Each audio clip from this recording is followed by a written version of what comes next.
It's 12 minutes past 2 on a Monday afternoon. Hermann Staude is with me in studio. Sam Cowan standing in for Jenny Chris Williams, and we're chatting about moths. Hi, Herman. Hi, Sam. Nice to be here. Nice to have you here. And thanks for listening to caterpillars, because that's what we're about here. Now, first of all, tell me why you love moths and caterpillars so much. What did you study? What's your background? Yes.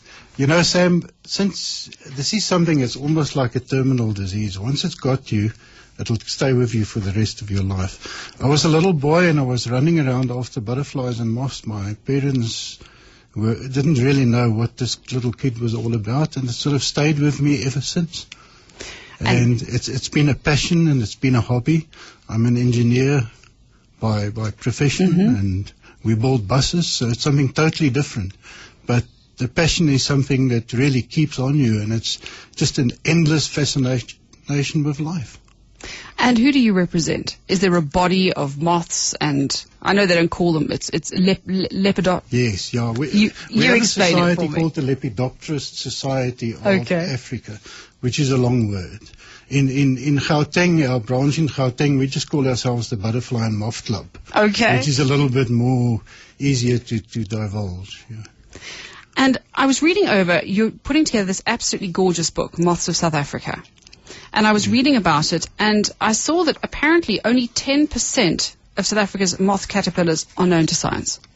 Yes, well, it's probably less than 10%. Less than 10%. Yes. Why is that?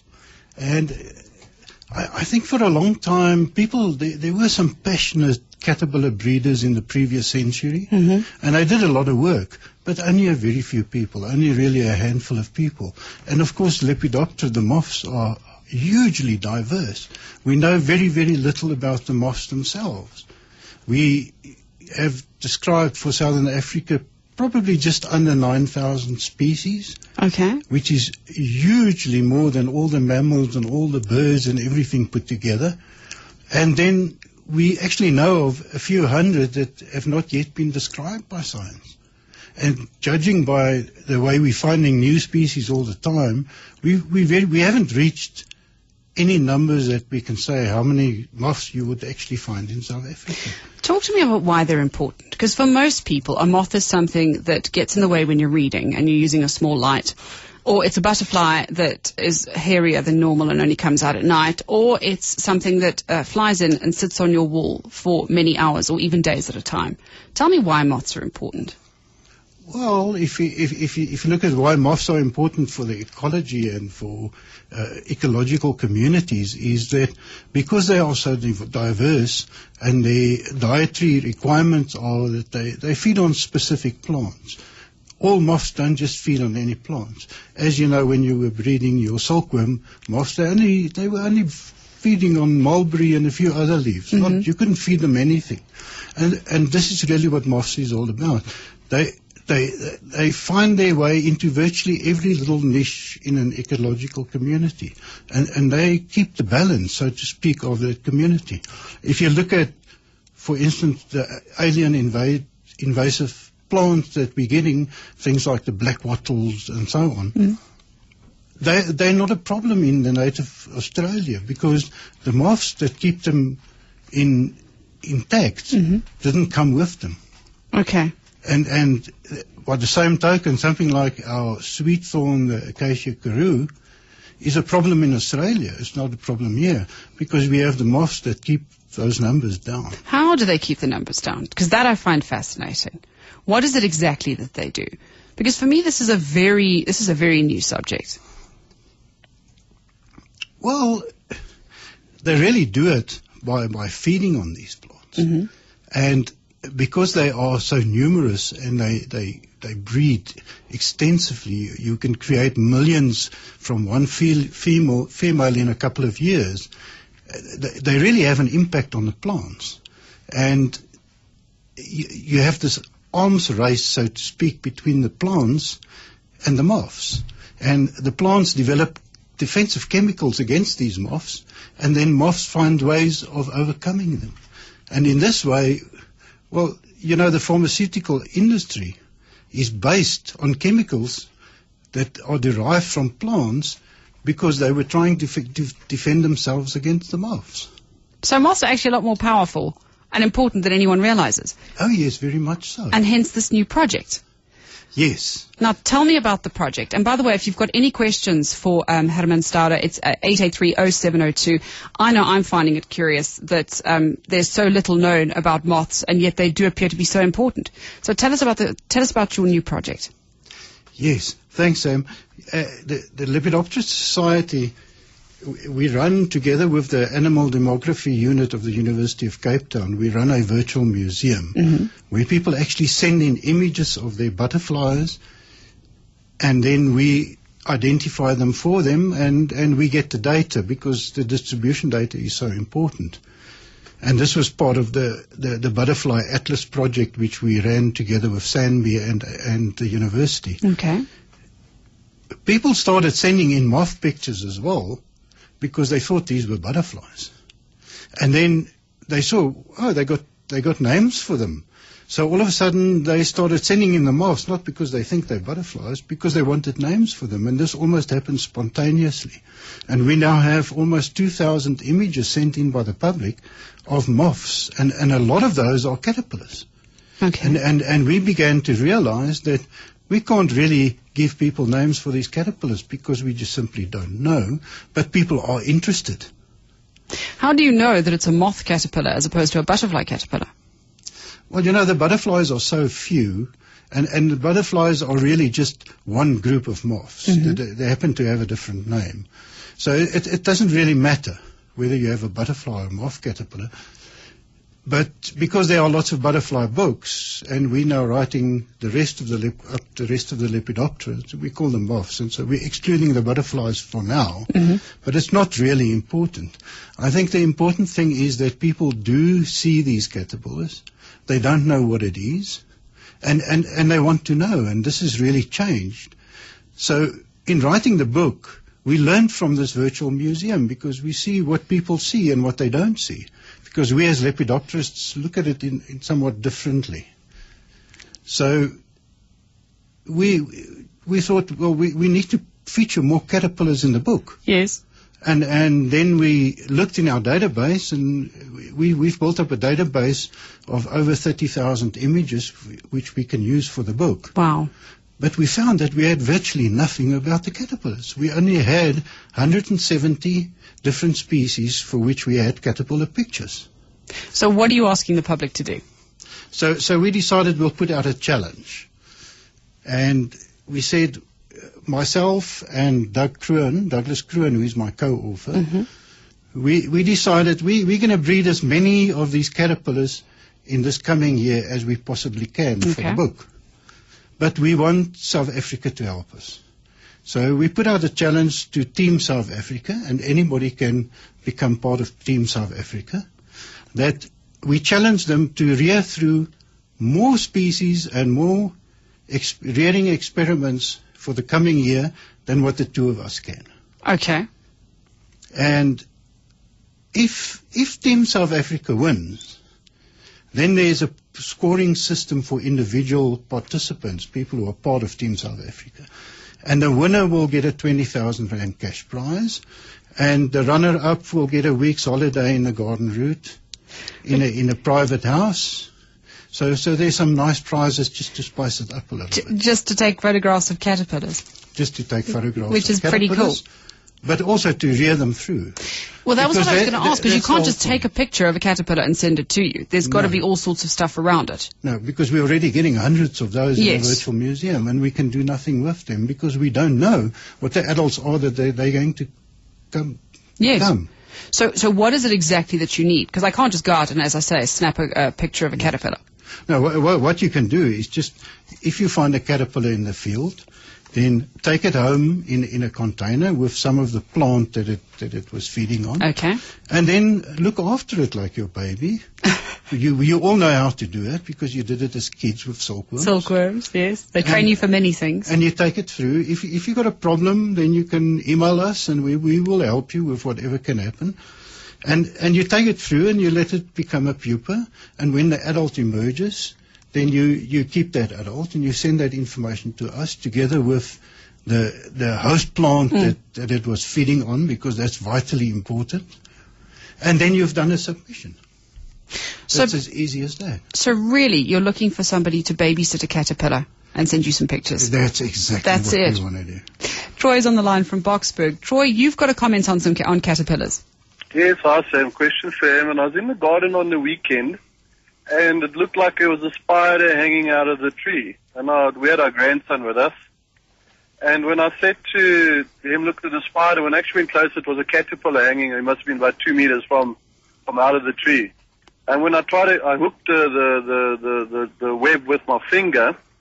And then this caterpillar actually looked like he was spinning a web back up the tree, and then he started climbing up it. I just wanted to ask Hermann, is that normally what they do? Now, I saw that in the Drakensberg as well. Mm. I actually thought it was a caterpillar caught in a web, and then I realized there were loads of them. Yeah. Yes. No, And this thing was green like almost like a tree snake. yes, no, quite right. Actually, most moths spin something or other. You know, lots of people think it's only spiders that do that. Yes. Not at all. And a lot of moth caterpillars have a defensive strategy whereby when they get disturbed, they'll just simply drop out of the tree by their own silken thread. And when things seem to be safe, they just crawl back up the tree on their own thread again. So that's very common. Sometimes in the bushveld, in February, you can drive and you'll see literally hundreds of these caterpillars hanging from the tree. It's a defensive mechanism. That's amazing. I did not know that. Yeah, that's also super. Thanks for the answer. Okay, and as Sam was saying just now, she saw a caterpillar in a web. Yes. Sure. And that's actually quite common. A lot of the ermines and other moths, they spin their own webs in amongst the plant, and they will actually create tunnels within this web. And they'll quite quickly move up and down these tunnels and feed on the leaves. And this way they're protected from a lot of predators because they do what the spiders do, only they're not spiders. That's amazing. Thanks for the call, Troy. Thanks, eh? Take care. Bye-bye. Bye-bye. I got an SMS here from Jeff, Herman. He says, please ask your guest if it's true that moths shed hair, because that's the reason why my aunt swats them. His aunt swats them? Yeah, she kills them because she says they shed hair. Well, if you have a hairy caterpillar, of course, you know, they are insects, so they don't have a flexible skin, and as the skin grows and they outgrow the skin, they shed that skin, the same as snakes and other animals do. And if it's a hairy caterpillar, then yes, that shed skin will have some hairs in them. But generally, this is not a problem at all, and I don't think it's something she needs to be scared about. So, Jeff, tell your aunt to stop hitting moths. Sue's on the line from Centurion. Hi, Sue. You've got a comment on a moth you saw during the holidays. Yes, thank you. I was at my sewing machine in the evening with the door open, and looking on the table, there was which I thought was a grey hair, was one of my grey hairs, and I was trying to swat it away, and then I realized it actually twiggled. It was a moth. It wasn't even a half a centimeter in size. It was so tiny, but I was able to measure the two feelers, at least 4 to 5 centimeters long. It had a little feeler coming off for each side. It was like a white color, and it had maybe, I think, might have been a black line just across the top of the wing, and it just sat there for ages. And the feelers I measured it with my ruler, was 4 to 5 centimeters long. Herman's nodding. You know what it is. Is that an unusual one, or I've never seen it in my life? Ah, yes. It actually belongs to a family of moths called the Adelidae. Adelidae. Adelidae. Adelidae. Yes. And they have these unusually long antennae. Yes. And they often 10 or 20 times their own body length. Yeah, that's it. Because the actual, I tried to measure while the wings were like closed, because he was sitting on the table. It wasn't even a half a centimeter. I couldn't actually measure that part, but I was only able to measure the feelers. Yeah, and he sat a while there. Yes, okay. Quite right. They're Is quite it unusual fascinating. in our area? I'm in Littleton in Centurion. No, we do find a lot of Adelidae all over South Africa. Okay. But we don't really understand why they have these long antennae. Yeah, and what would the purpose be of such a tiny? I mean, it wouldn't even be a meal. Well, you know what, Sue, you can now tell everybody that you knew what you saw. If I see another one, maybe I must catch him. Thanks for the call, Sue. Thank you so much. Bye-bye. Bye-bye. Karen's on the line from Magaliesburg. Is it Karen or Karen? It's Karen. Karen, you have a comment on the migration pattern of moths. Yes, I'd really like to know from your guest. We've been here in the Magaliesburg range, and there are thousands of white moths, and they all seem to be migrating in the same direction. For days now, we've been here for 4 weeks, and every day they just come in waves and waves and waves. Hi, Karen. Yes, I knew this one's going to come up because we have a particularly strong migration this year. Okay. And they're actually butterflies. They're called the brown-veined white. And the migration is a dispersal migration. And the reason why we have these huge migrations is because to the west of us, we have this huge area called the Kalahari Desert. And normally the numbers of these butterflies are kept intact by parasitoids. But these parasitoids struggle to survive through the harsh winters in the Kalahari. So these butterflies just breed uncontrolled. And once they reach such numbers that they would actually decimate their own plants should they stay in the Kalahari, it triggers a migration response in the subsequent adults. And they just simply fly out of the Kalahari. That's incredible. Yeah, they seem to be going all in the same direction towards the south, towards the coast. And we wondered what their life cycle was. Do they go back to their place? What is it? Is it once they start their migration, do they die? Is that the end of their life cycle? Because they're magnificent. Yes, no, you're quite right. This is not a classical migration where they would return to their old spot. It's a dispersal. It's a mechanism where they just simply get rid of the surplus of butterflies. But they do find sufficient host plant on the way, so they do create colonies on their way, but generally they just fly away to get away. And they fly quite far, and you're quite right. They're normally easterly in a southeasterly direction. And we have records of some of them reaching Madagascar. They cross the Indian Ocean. Wow. That is a very long way for a butterfly to fly. Yes. And then, of course, they don't have the right host plants in Madagascar, so they never last. They never last in Madagascar, so they just get South Africa's good for everything.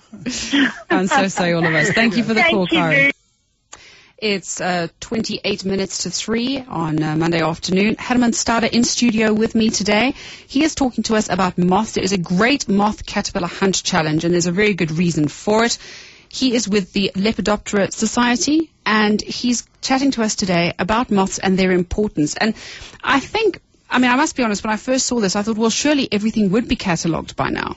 No. And it's interesting to me that you say so little actually has been. Yes, Sam, it's actually a bit of a tragedy. You know, our little society values its biodiversity. There are literally millions of species. We haven't even catalogued half the species that live with us on Earth. We know lots about distant galaxies and all these other things, but we don't even know about the life that's around us. Tell me, because this question's come up on Twitter, what is the difference, for people who don't know, between a butterfly and a moth? Yes, I knew that one's going to come up as well. Well, Judith Harper wrote a book on moths and men, and she said, well, if it looks like a butterfly to you, then it is one. And I think there's a lot of wisdom in that quip. Because, firstly, I must say it's an English thing. So in other languages, that distinction doesn't exist. Okay. And what the English Aurelians did, which were the butterfly people, they said that those Lepidoptera that fly by day and are colorful mostly belong to two superfamilies of moths. Of Lepidoptera. So we'll call them butterflies. Okay. And all the rest we'll just call moths. The problem is that there are lots of nice, colorful, day-flying Lepidoptera that actually belong to other superfamilies. And this confuses everybody. And people would often come and say, look at this beautiful butterfly. And then the lepidopterist will tell you, oh, no, that's not a butterfly, it's a day-flying moth. So he confuses the hell out of you. So I like Judith Harper's thing. If it looks like a butterfly to you, then it is one. Now, because that was always my understanding, that moths only flew during the night.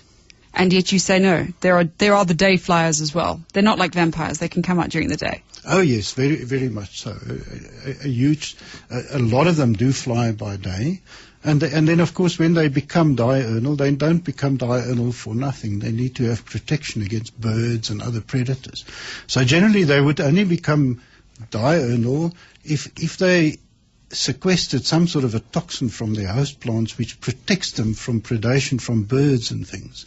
And then at the same time, they need to develop these colors to warn these birds, don't eat me, I'm toxic. Still taking your calls, 883-0702, into the fascinating world of moths. Anne's on the line from Four Ways. Hi, Anne. Hi, Sam. Have you got a question? Question to Herman. Yes. First of all, did he ever know of a gentleman called John Hanman, who was a long-time expert with butterflies? I think he was a world expert. I helped him to type a thesis many years back. I knew him from Malawi at my time there. And he then moved to Pietermaritzburg and I think handed over his complete collection of butterflies, which was considerable, to some institution. I don't know if it was somewhere in Natal or in the Cape, and I don't know whether Herman knows of this gentleman that I'm talking about. Yes, I've never met him, but yes, he did build up quite a big collection of Central African butterflies, and a lot of them are featured in our database on butterflies and moths, and that's where I know the name from, because it comes up all the time from all the records that he contributed to science. Okay.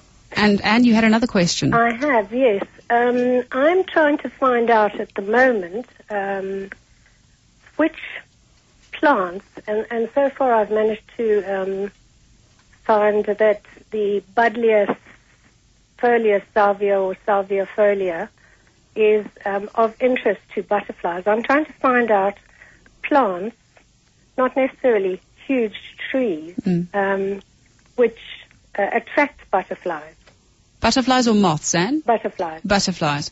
I think that's like saying how long is a piece of string, isn't it, Herman?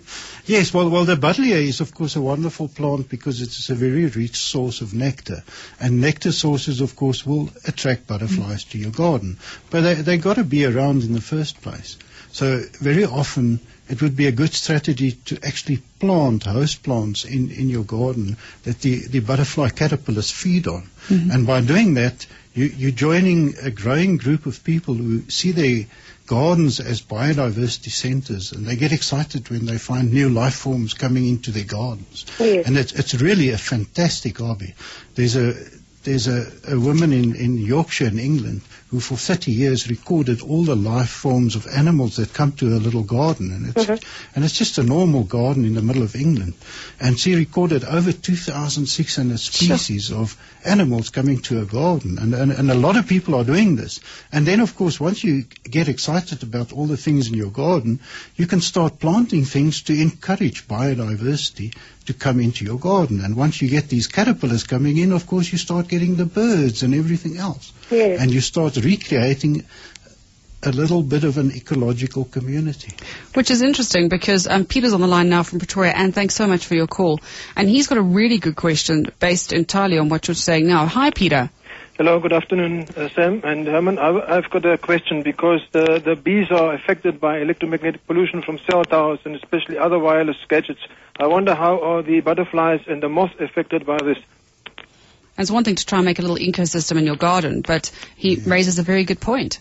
Hi, Peter. Yes, I know. There's a lot of work and a lot of research being done, specifically by the Oppenheimer Foundation, to try and find out the effect of all these electromagnetic waves. And a lot of that research is ongoing, and a lot of it is still not published. But the biggest threat to moths in an urban situation is light pollution. Explain that. Moths need darkness in order to find their mates. And they then get attracted to artificial light, and this disrupts their mating patterns. And you would find even a nature reserve which is surrounded by an urban area full of light, that you will start getting local extinctions because these moths fly out of this reserve to these artificial lights. They never come back. And slowly but surely you have a drain and extinctions occur. In the UK, many of the formerly common moths have actually declined in numbers, and a lot of them have now gone on to endangered lists, even though the habitat and the host plants and the use of pesticides have declined, and the habitat and the host plants have actually increased, but the moths are decreasing. And we think that the main reason is light pollution. We just become too much of a light society. So if there's something you can do is don't leave your lights on all night. Switch them off. There's another interesting factor. Also, the light affects the humans because the melatonin level decreases because it's only produced by the pineal gland when it's dark, and it affects the immune system and a lot of bodily functions. Exactly. So we all need the darkness. Yes. At some stage, yeah. To get a decent night's sleep. Thanks for the call, Peter. Thank you. Okay, bye. Vincent wants to know if the infestation of moths is in any way related to bees. Hi, Vincent. Hello. Thanks for taking my call. Sure. It's a very interesting discussion. We live in Douglasdale, and we were away from our home for a couple of years, and now we've moved back in. And the first thing we found was in our chimney we had a huge infestation of bees, which a beekeeper came and took away. But ever since we've come back, I've noticed that there are a lot of moths that they come day and night, mainly at night. It's about 1 centimeter long. It's a little grey, nondescript type of moth. And we don't know where they're coming from, where they just seem to be in the house all of the time.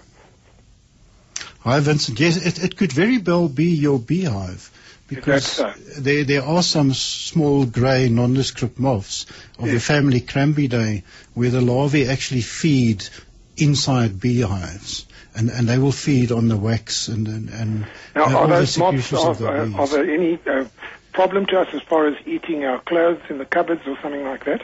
No, not at all, because unless you make your clothes out of beeswax, I don't think you will have a problem. And I think this is the big message, is that most moths really have very specialized dietary requirements. And they don't feed on your clothes and all these things. Normally their host plants are wild plants or things like that. So generally speaking, no, moths are not culprits for everything. Now, unfortunately, the beehive was in our chimney and was too far down for the beekeeper to get to the nest, and couldn't get rid of the nest. So they exterminated the nest. Aye. And now, of course, this is in such a place where we can't get to the honey or anything like that. Are we going to be pestered with these moths unless I knock the chimney down and get rid of the nest? Well, I think they won't last very long, because the beehive will deteriorate. So there'll probably be a generation or two and they'll be gone. Yeah, because the nest it was about 9 months ago that we had the bees taken out. Yes. Well, Vincent, I think there's a lot of honey up your chimney and you should maybe go and get it. Okay, thank you. Right, Okay. Thank you for the call. Thanks, Vincent. Bye. Last call, Jill from Bedford View. Hi there. Hi, Sam. Sorry, I just put a mouthful of something in my mouth. We had a speaker on butterflies at our garden club recently, and the lady that was talking previously was talking about wanting to know about plants for the garden that particular butterflies could feed on, and I've got a whole list of them, but I don't know if you want me to bore everybody to death with reading out all these complicated names. I certainly could do that and maybe make just a few suggestions of obvious ones. Jill, I tell you what, if you would email us, that would be absolutely stunning, because then we could put it up on Jenny's page. Okay. So if you could do that, that would be absolutely fantastic. Because it's the plant names and the a butterfly that feeds on it, and how the whole process works. Really very, very good. No, I think that'd be lovely. Thank you very much. Yeah. Okay. Okay. Bye-bye. Hi, Jill. Just something which is important in that regard. There are a number of books of how to bring butterflies back to your garden and so on, and you can go out and buy those books. You must just remember that indigenous as a tag to it, you need to plant plants that are indigenous to your area. It's no use you putting a host plant of a butterfly that only occurs in Natal in Gauteng, because that butterfly will never get to you. So it's very important that you plant things that are indigenous to your area. Yeah. No, it must be endemic. Just so that not necessarily endemic, but indigenous. They must be found in the wild in your area, yes. Yeah, like the thorn trees, the paper bark. Yes. If you plant an acacia karoo, you will guaranteed bring literally hundreds of life forms into your garden. Yeah. Which is worth it just for the look. Yeah, and things like a Siberiana as well, but those are pretty big trees, and so many gardens are going so much smaller these days. It's difficult to put those big trees in. But there are also things like geranium and plumbago, and although plumbago probably is more for the Eastern Cape, or I can't imagine there are actually a lot of local moths in Gauteng that will feed on the plumbago. Okay. So if you plant a plumbago, you will get lots of nice blue butterflies. Yeah, the common and also some moths blue as well, yes. There you go, Jill. Thank you so much. And do email us that list. It's jcw@702.coza. Will do. Thank you very much. Bye-bye. Okay. Cheers. Okay, so Herman, let's go through again what it is that you need the general public to do for you for this competition. It's not just enough to send in a picture of a caterpillar. No, we will repeat that again. Yes. If you do find a caterpillar, take a nice picture of it, record the host plant that you find it on, put it in a nice container, take it home and rear it through to adulthood. Pamper it and look after it, and remember you must keep the container clean like anything you look after. If you neglect them, they will die on you. And just to experience for once the excitement of the moth that will come out on the other side. This is so much nicer than breeding silk moths. Yes, because you know what's going to come out on the other side. Yeah. And just to give you some statistics, since we've started this challenge in September, we're really very, very excited how the public has responded. And we've had submissions from professional biologists through to wildlife enthusiasts, conservationists, etc. But I do want to give you a bit of stats of what happened. Before we started the challenge, we had about 170 images that we could use for the book. Okay. We now on a total of 341. Sure. In other words, in 3 months, we added another 171. So actually, you've got more than double than you started with. Exactly. That's fantastic. And from of those 171, because this is a challenge, we have Team South Africa have submitted 67 submissions of moths they had reared in the past. So historic submissions which we allow. Yes. But they also submitted 54 new submissions of things they have reared through since September. That you didn't know about? No. And Team Hermann and Doug, yes, we've done 50. So Team South Africa is 4 ahead of us.